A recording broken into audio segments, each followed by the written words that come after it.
నమస్తే అండి, నేను రజాక్. ఇప్పుడు చాలా మంది యువత కూడా మ్యూచువల్ ఫండ్స్లో ఇన్వెస్ట్ చేయడం జరుగుతుంది. ఇక సీనియర్ సిటిజన్స్ అయితే కనుక వాళ్ళు కూడా బాగానే పెట్టుబడి పెడతారు మ్యూచువల్ ఫండ్స్లో. ఫిక్స్డ్ డిపాజిట్లు పెట్టి పెద్ద ఇబ్బంది ఉండదు. బట్ మ్యూచువల్ ఫండ్స్లో పెడితే ఎవరైతే స్కామర్స్ ఉన్నారో వీళ్ళు కొన్ని లింక్స్ పంపిస్తూ ఉన్నారు. అవేంటంటే కేవైసీ ఎక్స్పైర్ అయింది కాబట్టి దీన్ని అప్డేట్ చేయండి లేదంటే అప్గ్రేడ్ చేయండి అని చెప్పేసి వాళ్ళు లింక్స్ పంపిస్తున్నారు. మెసేజ్ల రూపంలో, వాట్సాప్లో, వీటిలో లేదంటే మెయిల్ ద్వారా. ఆ లింక్ క్లిక్ చేస్తే కనుక మీ వ్యక్తిగత వివరాలు, బ్యాంక్ యాక్సెస్ వారి చేతుల్లోకి వెళ్ళిపోతుంది. దయచేసి మీకు ఇలాంటి అప్డేట్ వస్తే కనుక మీరు అఫీషియల్గా ఉండేటటువంటి అకౌంట్ని లాగిన్ అవ్వండి తప్ప ఎట్టి పరిస్థితుల్లో కూడా వాళ్ళు పంపించినటువంటి లింక్ మీద క్లిక్ చేయొద్దు. ఎందుకంటే చెప్పాను కదా, కంప్లీట్గా ఒక చిన్న స్క్రిప్ట్ మన మొబైల్లోకి ఎంట్రీ ఇచ్చింది, ఆటోమేటిక్గా మొబైల్ మొత్తాన్ని కూడా దాని కంట్రోల్లో తీసుకుంటాం. అయితే ఒకవేళ మీకు ఇలాంటిది వచ్చినప్పుడు ఏం చేయాలో చెప్తాను.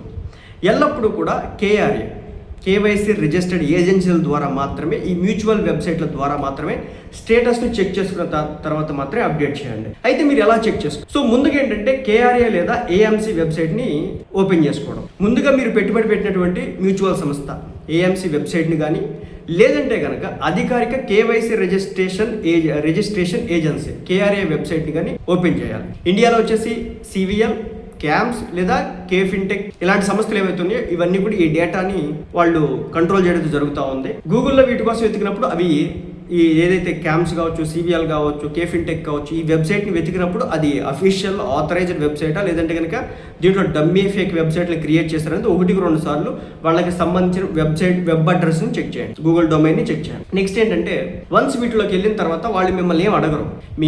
మీ ఫోన్ నెంబర్ ఇవ్వండి, మీ ఆధార్ కార్డు ఇవ్వండి, దానికి అది వచ్చింది ఇది వచ్చింది ఏమి చెప్పరు అనమాట. సింపుల్ అనమాట. మీ పాన్ కార్డ్ ఏదైతే ఉంటుందో ఈ పాన్ కార్డుకి సంబంధించినటువంటి 10 అంకెల పాన్ కార్డ్ని ఎంట్రీ చేయండి. ఈ ఎంట్రీ చేసిన తర్వాత కేవలం అక్కడ ఒక క్యాప్చా ఉంటుంది. సో ఎందుకంటే మనం హ్యూమన్ కాదని వెరిఫై చేయడం కోసం అని చెప్పేసి అది చేస్తే సరిపోద్ది. సబ్మిట్ చేసిన తర్వాత వెంటనే మీ స్క్రీన్ మీద వివరాలు కనిపిస్తూ ఉంటాయి.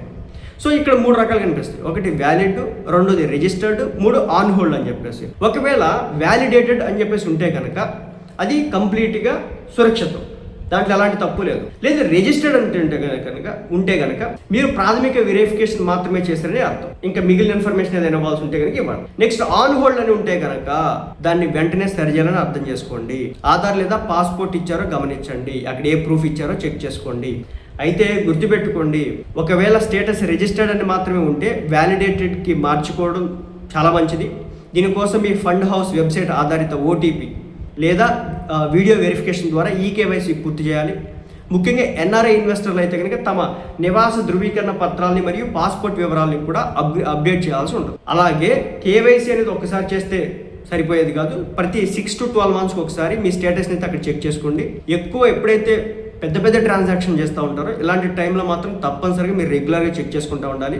ఏమైనా తప్పులు వచ్చినాయా, వ్యత్యాసాలు వచ్చినాయా, లేదంటే ట్రాన్స్ఫర్ విషయంలో ఏదైనా తేడా జరుగుతుందా, ఏదైనా జరిగితే కనుక వెంటనే హెల్ప్ లైన్ని సంప్రదించాలి. కాబట్టి ఎప్పుడైనా సరే కేవైసీ వ్యాలిడేట్కి సంబంధించినటువంటి వీటి విషయంలో జాగ్రత్తగా అయితే ఉండండి. ఎవరైనా మెసేజ్లు కావచ్చు, మెయిల్స్ కావచ్చు, వాట్సాప్లో కావచ్చు లింక్ పంపించి అప్డేట్ చేయమంటే ఎట్టి పరిస్థితుల్లో మీరు చేయొద్దు.